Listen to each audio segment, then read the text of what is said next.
Le Québec, une nation francophone au cœur d'un continent anglophone. Une province canadienne, mais aussi une société singulière qui s'est taillée une place unique dans le monde. Aujourd'hui, je vous propose une plongée dans l'histoire, la culture, l'économie et la sociologie du Québec, pour comprendre comment cette société s'inscrit dans la dynamique internationale. Bienvenue sur ma chaîne. Je suis Loïc Giguère et voici une étude complète de la place du Québec dans le monde. Pour comprendre la place du Québec dans le monde d'aujourd'hui, il faut d'abord revenir sur son histoire. Une histoire complexe, faite de conquêtes, de résistance et de réinventions constantes. Tout commence en 1534, quand Jacques Cartier, explorateur français, aborde les rives du fleuve Saint-Laurent. À partir de là, la France établit une colonie qu'on appellera la Nouvelle-France.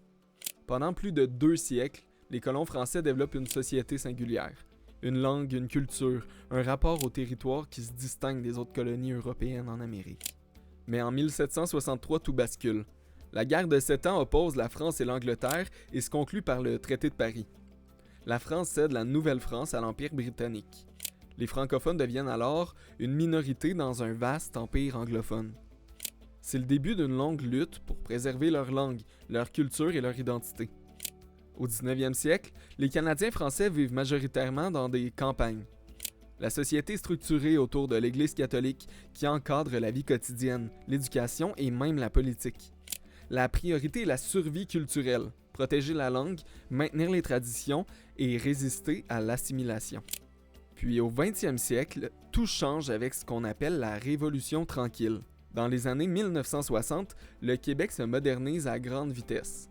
L'État prend la place de l'Église dans les domaines de l'éducation et de la santé. La société devient plus laïque, plus urbaine et surtout plus ouverte sur le monde. C'est aussi le moment où l'identité québécoise s'affirme avec force. Cette affirmation culmine avec 2 événements majeurs. Les référendums sur la souveraineté, en 1980 et puis en 1995, où les Québécois sont appelés à se prononcer sur l'indépendance politique de leur province. Les 2 fois, le non l'emporte, mais de peu. En 1995, la différence n'est que d'environ 50 000 voix.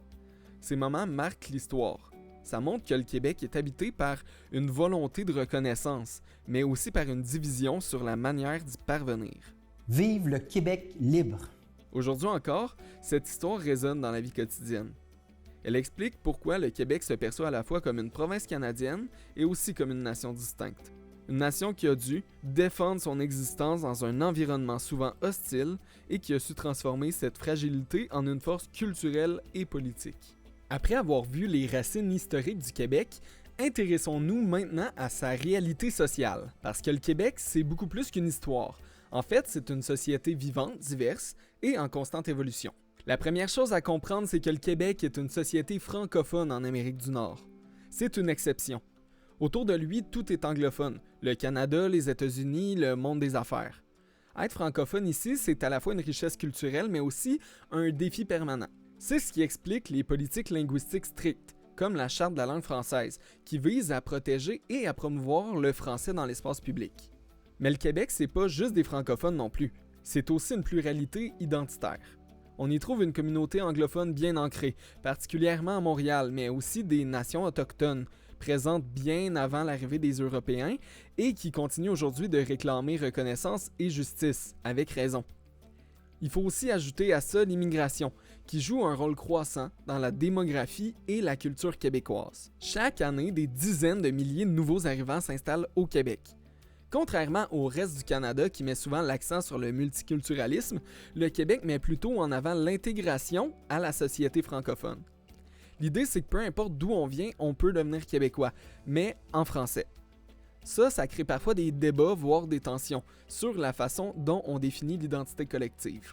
La société québécoise est aussi marquée par un équilibre délicat entre la tradition et la modernité.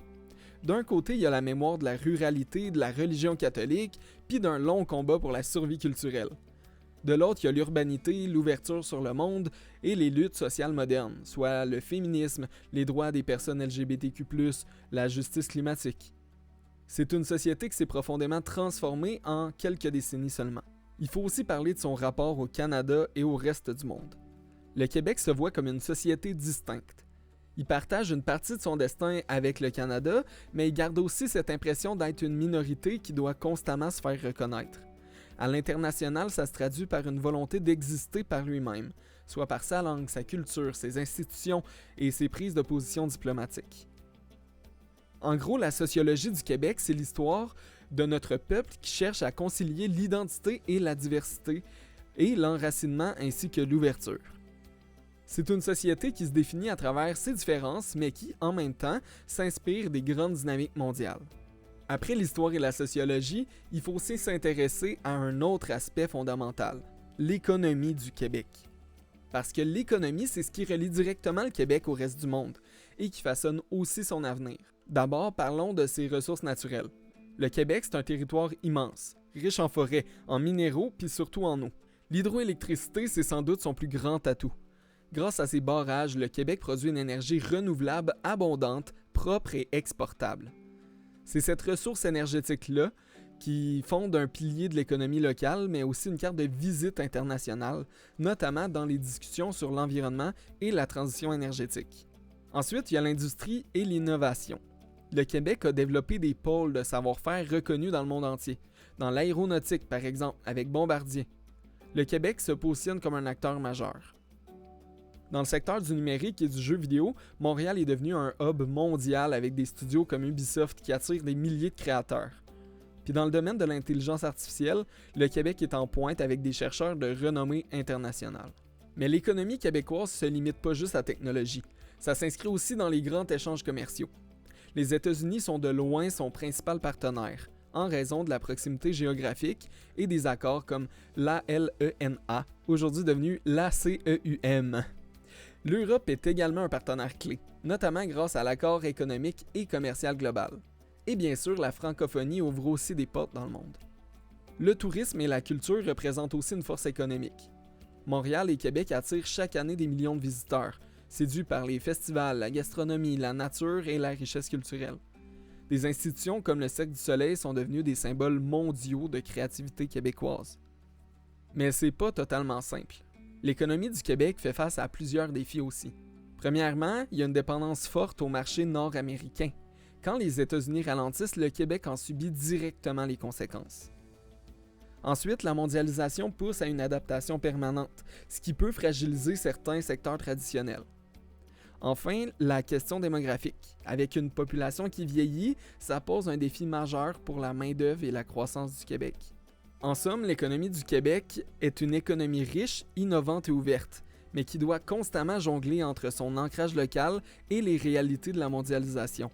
C'est une économie qui reflète la même tension que la société québécoise, soit protéger ses particularités tout en s'insérant dans le monde. Si l'économie permet au Québec de se relier au monde par ses ressources et ses industries, c'est sans doute sa culture qui fait briller son identité le plus loin à l'international. Le cœur de cette culture-là, c'est beaucoup la langue française. Le Québec, c'est la plus grande société francophone en Amérique du Nord, et la seule où le français est la langue officielle.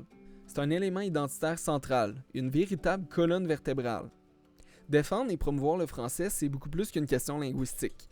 C'est affirmer l'existence d'une nation dans un environnement dominé par l'anglais.